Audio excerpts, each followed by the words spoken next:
Hello friend, SP education में आपका हार्दिक स्वागत है। आज की क्लास में हम लोग बात करने वाले हैं बिहार एस्टेट के बारे में। जैसा कि मैंने आप लोगों को बताया है कि हम लोग बिहार एस्टेट को कवर अप कर रहे हैं, और अगर हम लोग बात करते हैं कि हम लोग को कौन सा टॉपिक जो है पढ़ रहे हैं, तो हम लोगों ने देखो, मैंने अगर आप लोगों को बताता हूँ तो ये तो आप लोगों की फाइनेंशियल अकाउंटिंग है, और मैंने आप लोगों को इनकम टैक्स हो, कॉर्पोरेट अकाउंट हो, बिजनेस स्टैटिक्स हो, बहुत सी जो क्लासें हैं वो मैंने पहले ही आप लोगों को ऑलरेडी बता दी हैं। फाइनेंशियल अकाउंटिंग में जैसे हम लोग रॉयल्टी है, इनके एमसीक्यू पार्ट जो हैं वो भी मैंने आप लोगों को कराए हुए हैं और आप लोगों ने देखे होंगे अगर आप लोगों ने चैनल पर विजिट किया होगा तो वहाँ पर मैंने आप लोगों को ये सारी की बातें बताई हुई हैं। अगर हम लोग बात करते हैं सिलेबस की, तो सिलेबस के अकॉर्डिंग ही मैं आप लोगों को पढ़ा रहा हूं, ठीक है। और आप लोगों के कमेंट आते हैं तो उसी हिसाब से हम भी उन पर ध्यान देते हैं और उसी हिसाब से आप लोगों को क्लासें प्रोवाइड करने की पूरी कोशिश करते हैं। अगर हम लोग बात करते हैं कि फाइनेंशियल अकाउंटिंग में अगर थ्योरी की बात करते हैं, तो थ्योरी में हम लोगों ने बुक कीपिंग एंड अकाउंटिंग को पूरा कर लिया है। बुक कीपिंग एंड अकाउंटिंग और मूल अवधारणाओं को पूरा कर लिया है, ठीक है। और मैंने बुक कीपिंग करके 3 पार्टों में आप लोगों को बुक कीपिंग के बारे में ही बताया है, ठीक है। ये जो क्लास है आप लोग ध्यान से देखिए कि ये क्लास नंबर 8 है आप लोगों की, मतलब क्लास 7 मैंने आप लोगों को करा दी हैं। 7 क्लास तक हम लोगों ने चर्चा अच्छी तरीके से कर ली है। ये आप लोगों की 9वीं नंबर की क्लास है। ये मानिए, ये जो लिखा हुआ है यहाँ पर, अगर हम लोग बात करते हैं तो ये जो क्लास है, ये आप लोगों की 8वीं नया होके कौन सी क्लास है, तो इस बात को ध्यान से रखिए कि ये आप लोगों की 9वीं नंबर की क्लास रहने वाली है। 8 तक हम लोगों ने साझेदारी फर्म का विघटन, नया अनुपात, नया लाभ अनुपात, पूंजी अनुपात, तो इनके बारे में मैंने आप लोगों को अच्छी तरीके से बताया है। अगर नहीं देखा है आप लोगों ने तो आप लोग जरूर देखिए, ठीक है। आज की क्लास में अगर हम लोग बात करते हैं तो आज हम लोग बात करते हैं सिंगल एंट्री सिस्टम की हम लोग बात करने वाले हैं, और ये टॉपिक आप लोगों का अलग से एक टॉपिक लिखा हुआ है, सिंगल एंट्री सिस्टम, जिसे हम लोग कहते हैं इकहरा लेखा प्रणाली जिसे कहते हैं। इसी का हम लोग क्या क्या करने वाले हैं, अर्थ, विशेषताएं और इनके बहुत सी जो चीज़ें हैं उनको हम लोग कवर अप करने वाले हैं। और इनके एमसीक्यू की क्लास आप लोगों को, सिंगल एंट्री सिस्टम के एमसीक्यू की क्लास आप लोगों को, जहाँ हम लोग एमसीक्यू क्लास करते हैं वहाँ पर होंगी। लगभग में मैंने वहाँ पर 13 क्लासें आप लोगों की करा दी हैं। प्रत्येक टॉपिक को हम लोग वहाँ पर कवर कर रहे हैं। यहाँ पर हम लोग थ्योरी पढ़ते हैं और वहाँ पर हम लोग उस मतलब की क्लासों में वहाँ पर हम लोग उनकी प्रैक्टिस करते हैं। तो यहाँ पर हम लोग सिंगल एंट्री सिस्टम को पढ़ेंगे, प्रैक्टिस कहाँ पर करेंगे, तो वहाँ पर हम लोग करने वाले हैं, ठीक है। तो यहाँ पर अगर हम लोग बात करते हैं सिलेबस की, तो ये आप लोगों का सिलेबस है। यहाँ पर ध्यान से देखिए कि सिंगल एंट्री जो सिस्टम है, सिंगल एंट्री सिस्टम जो लिखा हुआ है यहाँ पर, ये देखिए सिंगल एंट्री सिस्टम लिखा हुआ है, तो इसको हम लोग आज की क्लास में आप लोगों को कराने वाले हैं। तो इतने टॉपिक जो हैं, अगर हम लोग बात करते हैं तो हम लोगों ने बुक कीपिंग के बारे में आप लोगों को बता दिया है, ठीक है। बुक कीपिंग के बारे में हम लोगों ने आपको बता दिया है। सब्सिडरी बुक्स के बारे में मैंने बता दिया है। जर्नल के बारे में मैंने आप लोगों को बता दिया है, जर्नल और लेजर के बारे में, ठीक है। ट्रायल बैलेंस के बारे में मुझे आप लोगों को बताना है, ठीक है। ये बताना है अभी हम लोगों को, मतलब थ्योरी करानी है। वैसे तो हमने लोगों ने एमसीक्यू तो सारे के सारे करा दिए हैं, मतलब एमसीक्यू क्लास में मैंने आप लोगों को सभी के टॉपिकों की क्लासें एक एक करके अच्छी तरीके से प्रोवाइड की हुई हैं, उनको आप लोग जरूर देखिए, ठीक है। तो आज की क्लास की हम लोग शुरू करते हैं बिना समय गवाए। आज की क्लास में हम लोग क्या क्या करने वाले हैं उनकी हम लोग बात करने वाले हैं। तो सबसे पहले यहाँ पर लिखा हुआ है कि अगर हम लोग बात करते हैं कि सबसे पहले हम लोगों को लिखा हुआ है कि अपूर्ण अभिलेखों से खाते, अपूर्ण अभिलेख जो होते हैं रिकॉर्डिंग कहते हैं। तो अपूर्ण जो अभिलेख हैं, इनकम्प्लीट रिकॉर्ड की जो खाते होते हैं, उनके बारे में हम लोग पहले पढ़ने वाले हैं। इनके क्या नाम हैं, इनको भी हम लोग पढ़ने वाले हैं। तो सबसे पहले यहाँ पर लिखा हुआ है, ठीक है, सबसे पहले यहाँ पर लिखा हुआ है कि सामान्यता व्यावसायिक लेन देनों का लेखा, सामान्यतः व्यावसायिक लेन देनों का जो लेखा है वो दोहरा लेखा प्रणाली के आधार पर रखा जाता है, ठीक है। ये आप लोगों को पता है कि दोहरा लेखा प्रणाली क्या है, ठीक है। और दोहरा लेखा प्रणाली के प्रतिपादक कौन है, कहाँ के थे, कौन सी पुस्तक है, ये सब बातें दोहरा लेखा प्रणाली में बताई हुई हैं। उनको आप लोग पहली क्लास अगर नहीं देखी है तो जरूर देखिए, ठीक है, क्योंकि ये बातें पता होनी चाहिए। दूसरा मतलब कि लिखा हुआ है कि सामान्यतः जो व्यवसाय के लेन देन का जो लेखा होता है वो दोहरा लेखा प्रणाली के आधार पर होता है, नाम पक्ष और जमा पक्ष होता है। यहाँ पर लिखा हुआ है कि जब दोहरा लेखा प्रणाली डबल अकाउंटिंग सिस्टम, जब दोहरा लेखा प्रणाली के अनुसार लेखा पुस्तकों को नहीं रखा जाता है तब ऐसी लेखा पुस्तकों को अपूर्ण लेखे कहते हैं, जिन्हें हम लोग क्या कहते हैं, इनकम्प्लीट रिकॉर्ड कहते हैं। मतलब कि अगर हम कोई सिस्टम से, जैसे मान लो कि अगर हम दोहरा लेखा प्रणाली से पुस्तकों को अगर हम नहीं रखते हैं तो ऐसा सिस्टम हमारा अपूर्ण लेखे कहलाता है, इनकम्प्लीट रिकॉर्ड कहलाते हैं। ठीक है, ये बात समझ में आ गई। आगे हम लोग बढ़ते हैं। लिखा हुआ है कि अपूर्ण लेखों की व्यवस्था इकहरा लेखा प्रणाली कहलाती है। यहाँ पर इस बात को आप लोगों को ध्यान से अंडरलाइन कर लेना है कि ये जो सिस्टम है ये क्या कहलाती है, तो इसे हम लोग क्या कहते हैं।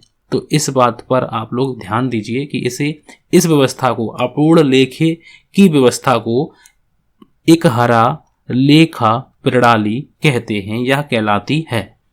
अपूर्ण दोहरा लेखा प्रणाली को बही खाता की, अपूर्ण जो दोहरा लेखा प्रणाली है उसे बही खाता की इकहरा लेखा प्रणाली कहते हैं। अगर पूछा जाता है कि अपूर्ण अभिलेखों का अगर हम लोग बात करते हैं तो इसी को हम लोग इकहरा लेखा प्रणाली कहते हैं, सिंगल एंट्री सिस्टम जिसे कहते हैं। मतलब कि दोहरा लेखा प्रणाली में अगर हम लोग बात करते हैं, दोहरा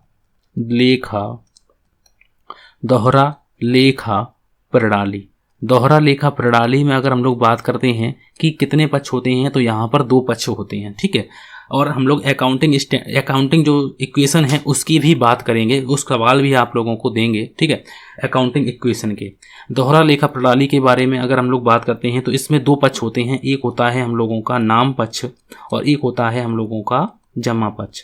एक होता है, अगर हम लोग बात करते हैं, एक होता है डेबिट बैलेंस, तो इसमें डेबिट पक्ष होता है, डेबिट, और एक होता है क्रेडिट पक्ष। ठीक है, एक होता है क्रेडिट पक्ष। तो सिंगल एंट्री सिस्टम में होते तो एक पक्ष हैं। ठीक है, याद रखना, इनको हम लोग अभी पढ़ेंगे, लेकिन इतना जो मैंने अभी आप लोगों को बताया है इतना आप लोगों को क्लियर है। ठीक है, अगर हम लोग आगे बढ़ते हैं और लिखा हुआ है कि यहां पर अगर हम लोग बात करते हैं, लिखा हुआ है कि इकहरा, अगर हम लोग बात करते हैं कि लिखा हुआ है कि इकहरा लेखा प्रणाली का अर्थ। अब हम लोग पढ़ते हैं कि अपूर्ण अभिलेख क्या होते हैं, तो इनके बारे में हम लोगों ने पढ़ा और अच्छी तरीके से जाना। ऐसी पुस्तकें जो हम लोग दोहरा लेखा प्रणाली पर आधारित नहीं होती हैं, जिनको दोहरा लेखा प्रणाली के अनुसार हम लोग नहीं रखते हैं, तो ऐसे लेखों को हम लोग, ऐसी लेखा पुस्तकों को हम लोग अपूर्ण लेखा पुस्तकें कहते हैं, अपूर्ण लेखे कहते हैं उन्हें।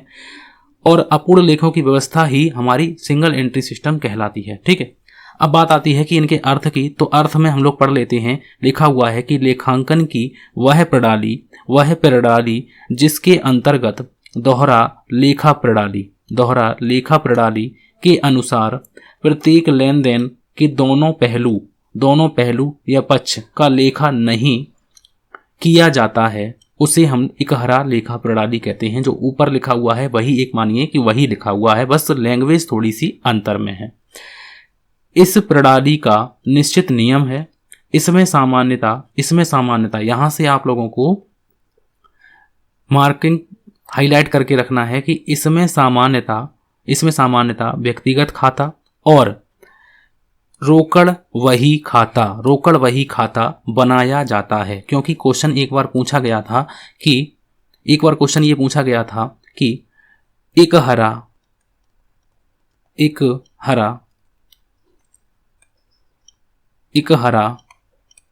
लेखा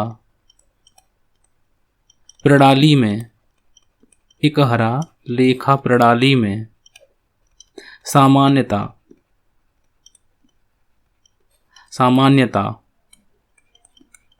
कौन से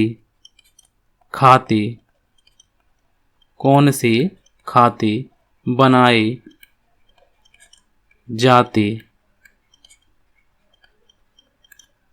number A, number B, number C, और नंबर डी। ठीक है, अगर यहाँ पर ऑप्शन दिए हैं कि इसमें व्यक्तिगत खाते बनाए जाते हैं, व्यक्तिगत खाते बनाए जाते हैं, रोकड़ खाता बनाया जाता है, रोकड़ खाता बनाया जाता है, या फिर दोनों बनाए जाते हैं, या फिर इनमें से कोई नहीं, मतलब इस प्रकार से क्वेश्चन पूछे गए थे। तो याद रखिए कि इसमें सामान्यतः कौन कौन से खाते, व्यक्तिगत खाते, वास्तविक नहीं, वास्तविक और अवास्तविक खाते नहीं बनाए जाते हैं। ठीक है, सामान्यतः कौन कौन से, ये बात बनाए तो वो भी जाते हैं, लेकिन ज़्यादातर कौन से बनाए जाते हैं अगर पूछा जाता है, सामान्यतः लिखा हुआ ना, सामान्यतः कौन से बनाए जाते हैं, तो आप बताइए व्यक्तिगत खाता और रोकड़ खाता या रोकड़ वही। ठीक है, रोकड़ खाता या रोकड़ वही बनाया जाता है।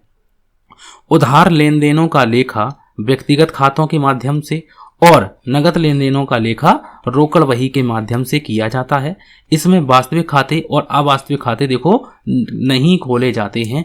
इस बात पर यहाँ से क्वेश्चन आते हैं, याद रखिएगा आते हैं। बात आती है कि इसमें कौन से खाते बनाए जाते हैं, तो व्यक्तिगत खाते और रोकड़ खाता। उधार लेन देनों के लिए कौन सा खाता बनाया जाता है, तो व्यक्तिगत खाता, और नगद लेन देनों के लिए कौन सा खाता बनाया जाता है, तो रोकड़ वही या रोकड़ खाता। इसमें वास्तविक खाते इसे वास्तविक खाते को हम लोग क्या कहते हैं, तो इसे कहते हैं रियल अकाउंट, इसे कहते हैं रियल अकाउंट, और इसे कहते हैं हम लोग नॉमिनल अकाउंट, इसे कहते हैं नॉमिनल अकाउंट। ये दोनों खाते नहीं बनाए जाते हैं। ठीक है, बात आती है यहाँ पर नेक्स्ट लिखी हुई है कि एक हरा लेखा प्रणाली जो है वो दोहरी प्रविष्टि या एक हरी प्रविष्टि अथवा कोई प्रविष्टि नहीं का मिश्रण है। मतलब यहाँ पर लिखा हुआ है कि एक हरा लेखा प्रणाली में एक हरा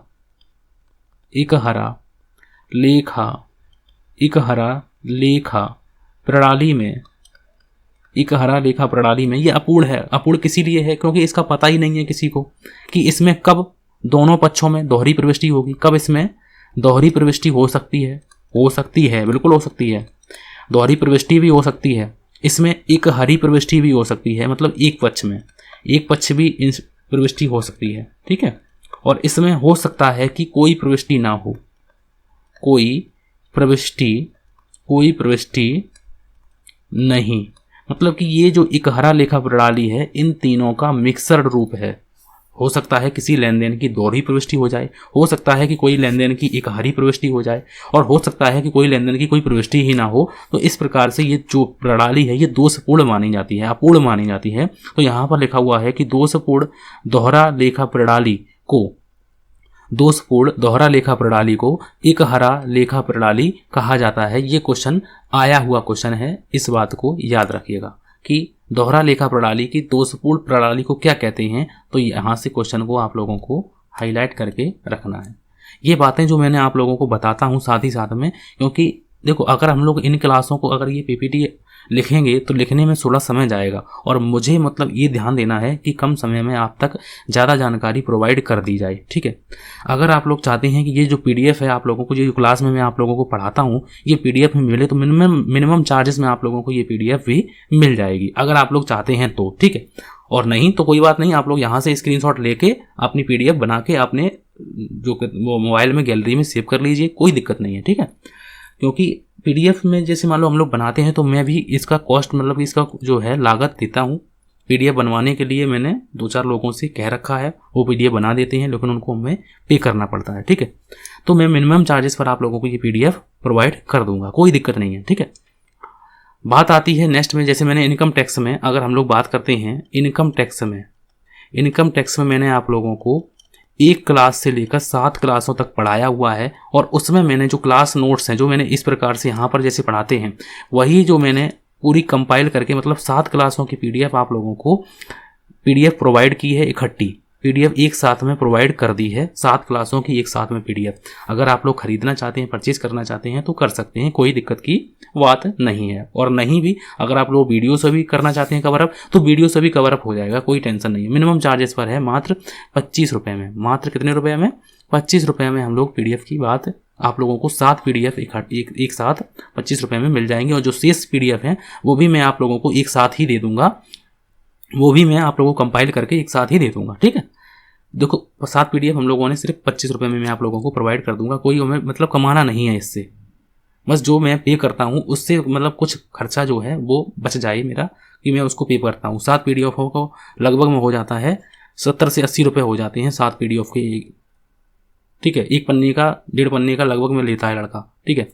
तो इसीलिए मैं आप लोगों को बस थोड़ा सा आप लोगों का हेल्प चाहिए इसीलिए, ठीक है। हम लोग बात करते हैं नेक्स्ट में, और नेक्स्ट में मैं आप लोगों को बताता हूं कि अब हम लोग विशेषताओं की बात करने वाले हैं। ये विशेषताएं क्या हैं, क्योंकि यहां से क्वेश्चन पूछे जाते हैं। एक हरा लेखा प्रणाली की विशेषताओं की बात हम लोग करने वाले हैं। क्या क्या इनकी विशेषताएं होती हैं, तो लिखा हुआ है कि ये केवल, देखो पहली विशेषता तो आप लोगों को मालूम है कि केवल व्यक्तिगत खातों में लेखा किया जाता है। इसमें जो है केवल व्यक्तिगत खातों में लेखा किया जाता है, वास्तविक में और वास्तविक में और अवास्तविक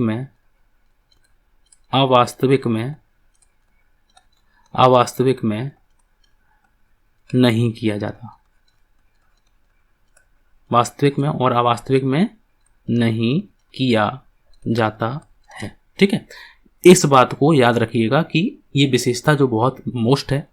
दूसरी विशेषता है, अगर बात करते हैं कि रोकड़ वही में इसको, रोकड़ वही को रखना, एक हरा लेखा प्रणाली की ये भी एक विशेषता है कि इसमें रोकड़ वही को रखा जाता है। रोकड़ खाते को भी बना सकते हैं, क्योंकि हम लोग 2 ही खाते बनाते हैं। एक तो व्यक्तिगत खाते, उधार लेन देनों के लिए कौन सा खाता, व्यक्तिगत खाता, उधार लेन देनों के लिए, ठीक है, उधार लेन देनों के लिए। और दूसरा खाता बनाते हैं रोकड़ खाता। और रोकड़ खाता जो है वो बनाते हैं हम लोग नगद लेन देनों के लिए। और रोकड़ खाते की जगह पर मैंने बताया है आप लोगों को, मैंने सहायक बुकों में आप लोगों को पढ़ाया है कि रोकड़ खाता बना कहें या रोकड़ वही, अगर हम लोग रोकड़ वही बनाते हैं तो हम लोग रोकड़ खाते बनाने की कोई आवश्यकता नहीं होती है, ठीक है। ये बात मैंने पहले ही आप लोगों को बताई हुई है। बात आती है नेक्स्ट में, यहाँ पर लिखा हुआ है कि मूल प्रमाणकों पर आधारित है। ये जो एकहरा लेखा प्रणाली है ये किस पर आधारित है, मूल प्रमाणकों पर आधारित है, ठीक है। चौथी नंबर की विशेषता लिखी हुई है कि वित्तीय विवरणों का निर्माण इससे होता है। वित्तीय विवरणों का इससे निर्माण हो सकता है या नहीं हो सकता है। तो यहाँ पर अगर बात आती है कि वित्तीय विवरणों का निर्माण होगा या नहीं होगा, तो यहाँ पर अगर हम लोग लिखते हैं कि जैसे मान लो कि दोहरा लेखा प्रणाली में हम लोग जो है रोकड़ खाता और जो वास्तविक खाता और अवास्तविक खाता बनाए जाते हैं, ठीक है। और इन्हीं के आधार पर अगर हम लोग बात करते हैं तो इन्हीं के आधार पर जो है तलपट बनाया जाता है, ठीक है। तलपट बनाया जाता है और तलपट के बाद हम लोग क्या बनाते हैं, तलपट के बाद ही हम लोग अंतिम खाते बनाते हैं। तो अंतिम खाते बनाएंगे तभी तो हम लोग वित्तीय विवरणों का निर्माण होगा, क्योंकि उसी में व्यापार खाता बनाते हैं, उसी में हम लोग लाभानी खाता बनाते हैं, ठीक है। और उसी में हम लोग आर्थिक चिट्ठा बनाते हैं, जिसे बैलेंस शीट हम लोग कहते हैं। तो जब हमारे पास अकेला व्यक्तिगत खाता है तो हम लोग किस प्रकार से हम लोग इनके लेन देन को कर पाएंगे। तो यहाँ पर अगर हम लोग बात करते हैं कि यह प्रणाली जो है, अगर हम लोग यहाँ पर लिखने की बात करते हैं तो लिख लेते हैं, कुछ बातें लिखने से भी हम लोगों को कंप्लीट होती हैं। तो यहाँ पर अगर हम लोग बात करते हैं, इसको हटा देते हैं 1 सेकेंड, ठीक है। यहाँ पर अगर हम लोग बात करते हैं कि यह प्रणाली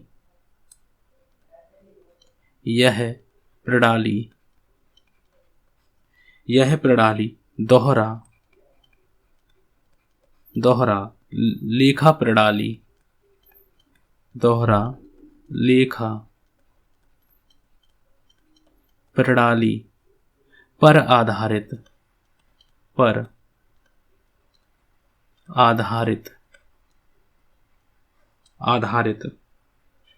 नहीं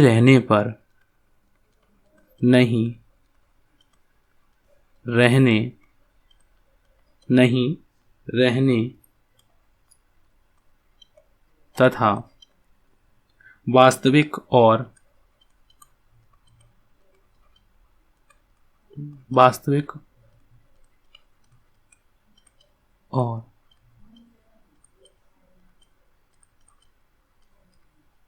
अवास्तविक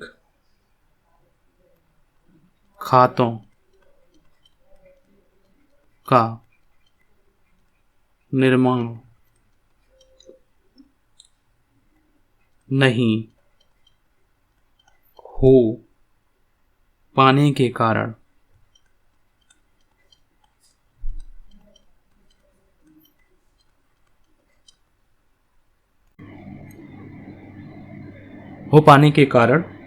इस प्रणाली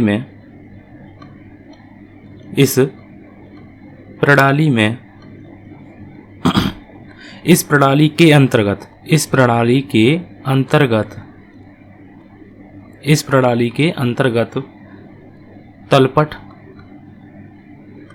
तलपट जिसे ट्रायल बैलेंस कहते हैं हम लोग, व्यापारिक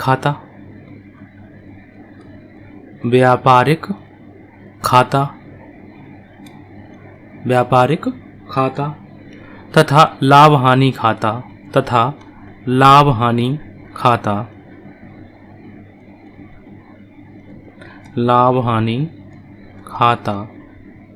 नहीं बन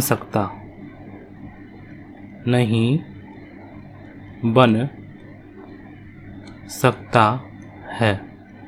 तो यहाँ पर जो हम लोगों ने पढ़ा हुआ है कि इसमें जो है इकहरा लेखा प्रणाली की विशेषताओं में पहले हम लोगों ने इसमें केवल व्यक्तिगत खातों में लेखा किया जाता है, रोकड़ वही में इसको हम लोग रखते हैं, मूल प्रमाणकों पर आधारित होती है ये प्रणाली जो है, वित्तीय विवरणों का निर्माण अगर करती है कि नहीं करती है तो इस बातों को मैंने क्लियर कर दिया है।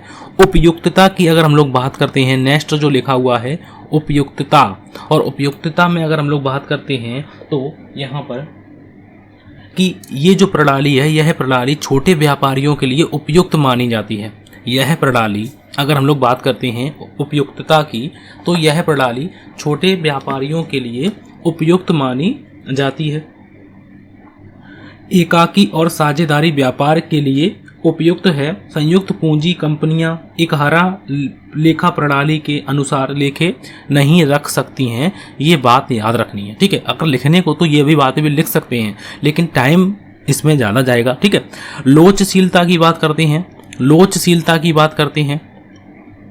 इसमें अगर हम लोग बात करते हैं कि इस प्रणाली के अगर हम लोग इसमें बात करते हैं, चलो इसमें भी हम लोग लिख लेते हैं कि इस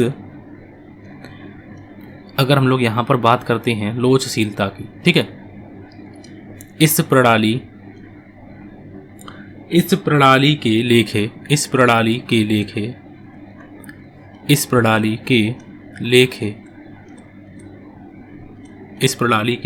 लेखे एक व्यवसाय से दूसरे व्यवसाय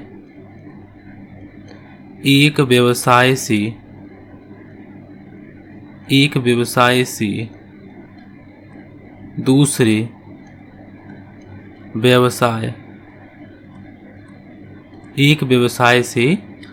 व्यवसाय में अलग अलग होते हैं,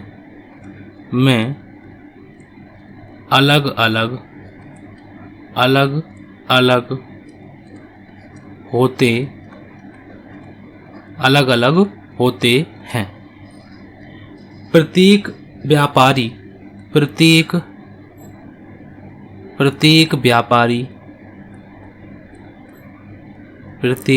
व्यापारी अपनी इच्छा अनुसार, ठीक है, अपनी इच्छा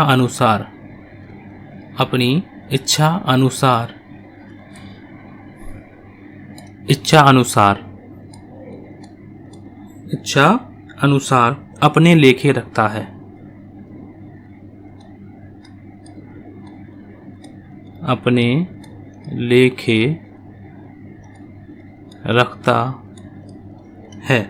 ठीक है, इस कारण इसमें लोचशीलता रहती है। और नेक्स्ट लिखा हुआ है, नेक्स्ट विशेषताएं लिखी हुई हैं। मैं देखो एक एक विशेषता आप लोगों को अच्छी तरीके से बता रहा हूं इसीलिए क्योंकि आप लोगों को समझ में आनी चाहिए। ठीक है, समानता का अभाव, इसमें समानता का अभाव रहता है। ठीक है, समानता की अगर हम लोग बात करते हैं, समानता का अभाव की बात करते हैं तो यहाँ पर इस प्रणाली में अगर हम लोग बात करते हैं, इस प्रणाली में निश्चित सिद्धांत और नियमों का अभाव रहने से प्रत्येक व्यापारी जो है वो अपने व्यवसाय की परिस्थितियों के अनुसार इसको अपनाता है, तो इसमें समानता का अभाव पाया जाता है। समानता का इसमें समानता नहीं होती है, क्योंकि प्रत्येक व्यापारी अपने हिसाब से अपने लेन देन रखेगा, तो उसमें समानता कैसी होगी। तो यहाँ पर समानता का जो है वो अभाव होता है। ठीक है, नेक्स्ट लिखा हुआ है कि यह प्रणाली कम खर्चीली होती है। कम खर्चीली, इसमें तो हम लोगों को एक्सप्लेन भी नहीं करना है कि ये कम खर्चीली का मतलब क्या है। ठीक है, और नेक्स्ट लिखा हुआ है कि वैधानिकता मान्यता का अभाव। इसमें अगर हम लोग कोई लेन देन की तो यहाँ पर जो लास्ट विशेषता लिखी हुई है कि वैधानिकता का अभाव, अगर हम लोग इसकी बात करते हैं तो इसके बारे में भी समझ लेते हैं, क्योंकि ये भी पॉइंट जो है वो अच्छा पॉइंट है। कि यहाँ पर लिखते हैं कि एकहरा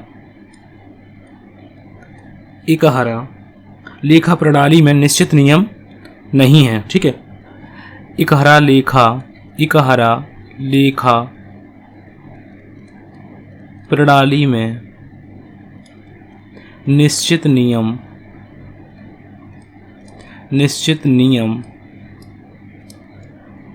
नहीं होने से न्यायालय तथा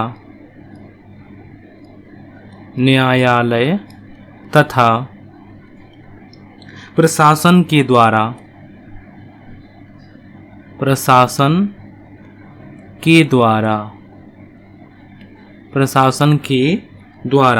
यह प्रणाली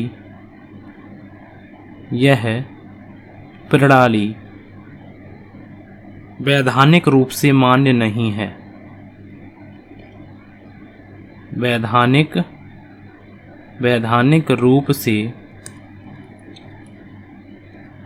वैधानिक रूप से मान्य नहीं है। ठीक है, क्योंकि इसमें कोई सिस्टम नहीं है जो इसको पूरा करता है, दोहरा लेखा प्रणाली को मान्य करती है। ठीक है, तो एकहरा लेखा प्रणाली जो है इसके कुछ निश्चित नियम ना होने के कारण न्यायालय और प्रशासन द्वारा यह प्रणाली वैधानिक रूप से मान्य नहीं है। अगर कोई दिक्कत आती है और आप एकहरा लेखा प्रणाली के जो डॉक्यूमेंट हैं वो लेकर जाते हैं तो वो वैधानिक रूप से मान्य नहीं होते हैं। दोहरा लेखा प्रणाली के जो डॉक्यूमेंट होते हैं वो मान्य होते हैं।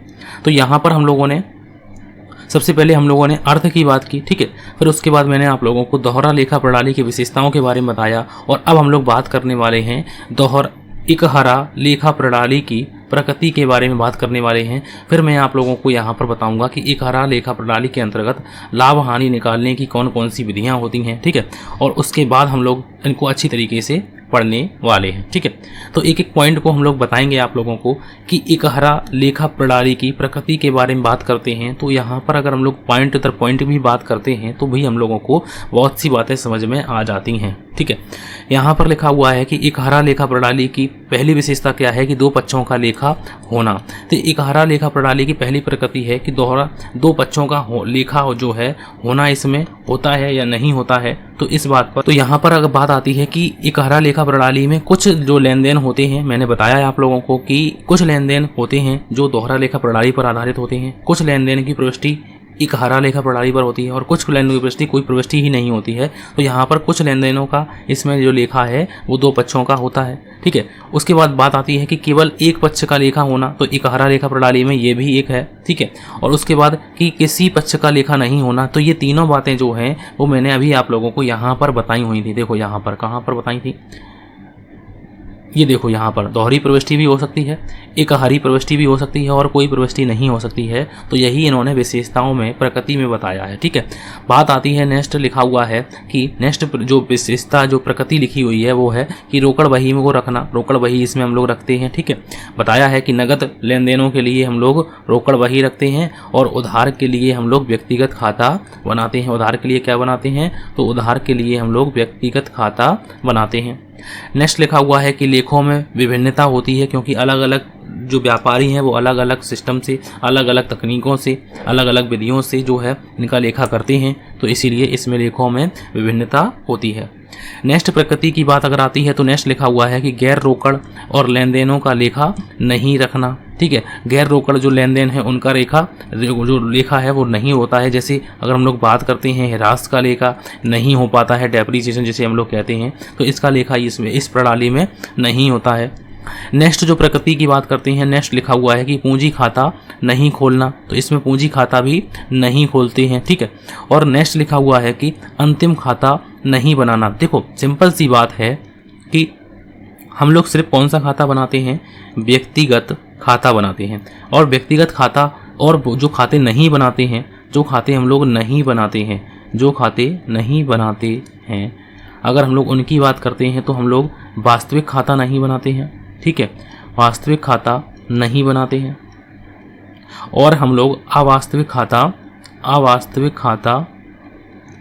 अवास्तविक खाता जो है वो हम लोग नहीं बनाते हैं। तो जब ये दोनों खाते नहीं बनाएंगे तो हम लोग तलपट भी नहीं बना पाएंगे। क्या नहीं बना पाएंगे? तलपट भी नहीं बना पाएंगे। और तलपट नहीं बना पाएंगे तो हम अंतिम खाते भी नहीं बना पाएंगे। तो इसीलिए लिखा हुआ है कि अंतिम खाता नहीं बना पाते हैं, ठीक है।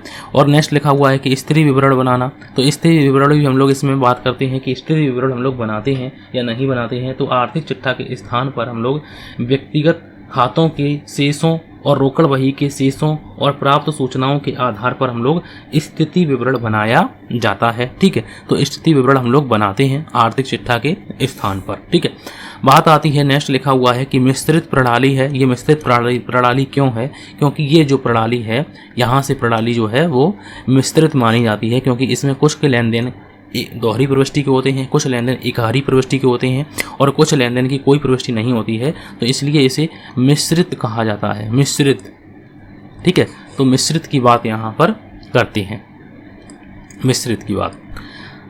अब बात आती है कि इकहरा लेखा प्रणाली के अंतर्गत जो लेन देन के जो इकहरा लेखा प्रणाली के अंतर्गत लाभ हानि निकालने की जो विधि हैं, अगर हम लोग उनकी बात अगर हम लोग करते हैं, क्योंकि यहाँ पर हम लोग न्यूमेरिकल की चर्चा नहीं कर रहे हैं, क्योंकि हम लोगों को थ्योरी पार्ट में पहले तो कंप्लीट करना है।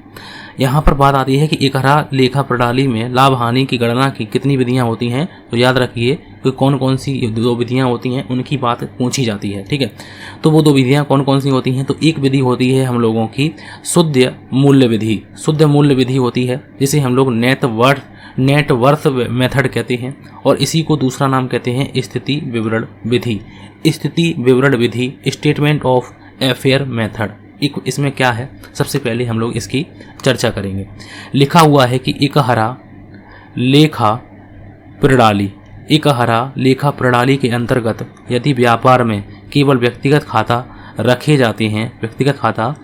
जाते हैं तो व्यापारिक और लाभ हानि खाता नहीं बनाया जाता है। ऐसी स्थिति में व्यापार का लाभ हानि निम्न प्रकार निकाला जाता है, ठीक है। निम्न प्रकार का निकाला जाता है। जब हम लोग आप लोगों को न्यूमेरिकल बताएंगे तो वहाँ पर ये बातें चर्चा कर लेंगे। दूसरी विधि जो इन्होंने लिखी हुई है, दूसरी विधि होती है परिवर्तन विधि। परिवर्तन विधि में लिखा हुआ है कि इकहरा लेखा प्रणाली में देनदारों और लेनदारों का खाता रोकड़ वही रखी जाती है। यद्यपि लेखे अपूर्ण होते हैं, पर व्यापारिक खाता, लाभ हानि खाता बनाने के लिए पर्याप्त सूचना प्रदान करते हैं।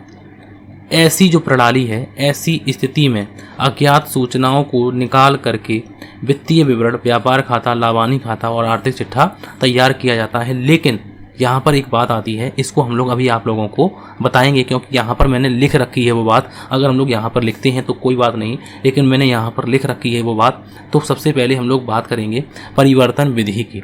परिवर्तन विधि क्या है, इसके बारे में समझते हैं और अच्छी तरीके से इसको जानते हैं। देखो परिवर्तन विधि में क्या है, सबसे पहले इसके बारे में देखते हैं, क्योंकि इसको भी पूछा जाता है कि इसको कितने भागों में बांटा जाता है, ठीक है। तो यहाँ पर देखो लिखा हुआ है कि इसको भी इन्होंने दो विधियाँ होती हैं, इसकी भी दो विधियाँ होती हैं। परिवर्तन विधि की भी कितनी विधियाँ होती हैं? दो विधियाँ होती हैं। तो चलो एक एक करके इनकी बात करते हैं। लिखा हुआ है कि इकहरा लेखा प्रणाली के अंतर्गत लेनदारों और देनदारों सहित रोकड़ बही रखी जाती है। उन्हें दोहरानी परिवर्तन करने की निम्नलिखित दो विधियाँ होती हैं।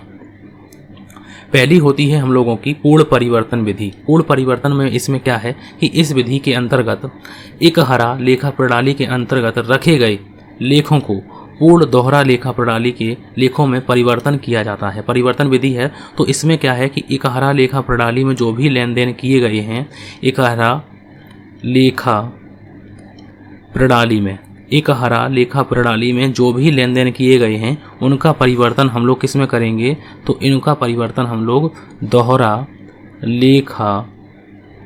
लेखा प्रणाली में करेंगे। ठीक है, दोहरा लेखा प्रणाली में करेंगे। तो ये विधि जो है अगर हम लोग बात करते हैं तो यहाँ पर भी लिखा हुआ है कि पूर्ण जो परिवर्तन विधि है, पूर्ण परिवर्तन प्रणाली द्वारा एक हरा लेखा प्रणाली के लेखों को पूर्णतः दोहरा लेखा प्रणाली में परिवर्तन करने में काफ़ी व्यय, परिश्रम और समय लगता है। इसी कारण व्यापारिक जगत में यह विधि बहुत कम प्रचलित है।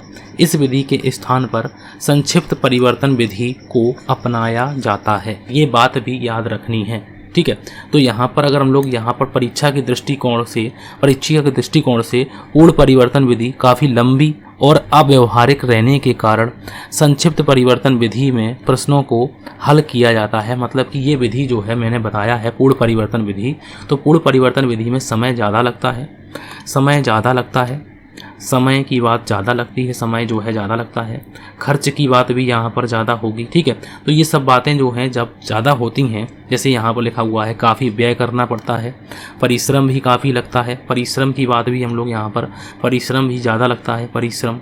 ठीक है, तो ये जब इन विधियों में, इस विधि में जो है ये तीनों चीज़ें ज़्यादा लगती हैं, तो इसलिए इस विधि को यहाँ पर नहीं अपनाया जाता। इस विधि के स्थान पर संक्षिप्त परिवर्तन विधि इसको अपनाया जाता है। ठीक है, संक्षिप्त परिवर्तन विधि को इसमें अपनाया जाता है।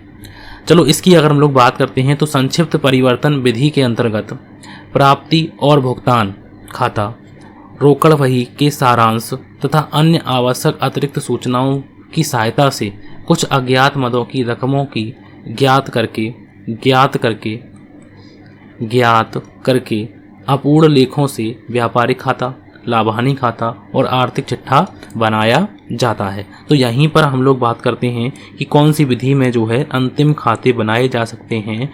तो कौन सी विधि में जो है अंतिम खाते बनाए जा सकते हैं, तो वो विधि कौन सी है, संक्षिप्त परिवर्तन विधि है।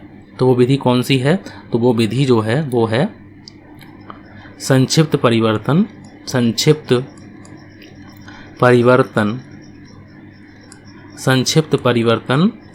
विधि है। वो विधि कौन सी है, तो वो विधि संक्षिप्त परिवर्तन विधि है। तो इतनी बातें मैंने आज आप लोगों को जो है वो बताई हैं, अच्छी तरीके से बताई हैं। ऐसा नहीं है कि कोई भी बात मैंने आप लोगों के सामने छोड़ी हो।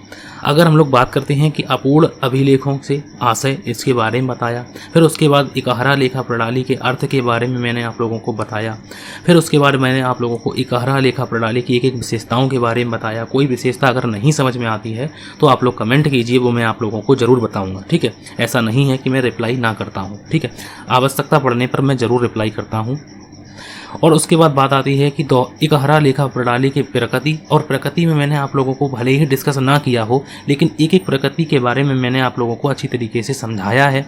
और अगर नहीं फिर भी समझ में आती हैं तो आप लोग बता दीजिए, हम उनको भी डिटेल में करवा देंगे। ठीक है, बात आती है यहाँ पर कि इकहरा लेखा प्रणाली के अंतर्गत कितनी लाभ हानि के ज्ञात करने की कितनी विधियाँ होती हैं। तो पहले तो याद रखिए कि कितनी विधियाँ होती हैं, 2 विधियाँ होती हैं। कौन कौन सी होती हैं, शुद्ध मूल्य विधि होती है, शुद्ध मूल्य विधि होती है, और एक होती है परिवर्तन विधि। एक होती है शुद्ध मूल्य विधि, ठीक है, और एक होती है हम लोगों की परिवर्तन विधि होती है। ठीक है, तो इनको आप लोग एक बार ज़रूर करिए, दोबारा में अगर समझ में आता है तो दोबारा में करिए, एक बार में अगर नहीं आता है तो ज़रूर दोबारा में करिए। ठीक है, और पिछली क्लासों को ज़रूर देखिए, क्योंकि मैं आप लोगों का बिहार एस्टेट की बात करते हैं तो बिहार एस्टेट आप लोगों का निकलेगा, ज़रूर निकलेगा। ठीक है, बस आप लोग मेहनत करते रहिए, सेल्फ स्टडी ज़रूर करिए आप लोग। ठीक है, तो इसको आप लोग सेल्फ स्टडी भी आप लोगों को करनी है। ठीक है, और थोड़ा थोड़ा प्रैक्टिस भी साथ ही साथ में, प्रीवियस ईयर को भी साथ ही साथ में करते रहना है। तो अगर आज की क्लास आप लोगों को अच्छी लगती है तो प्लीज़ आप लोग एसपी एजुकेशन चैनल जो है आप लोग इसको सब्सक्राइब करें। ठीक है, और जो है अगर पसंद आती है तो इसको क्लास को शेयर भी करें। तो आज की क्लास के लिए थैंक यू फॉर वॉचिंग।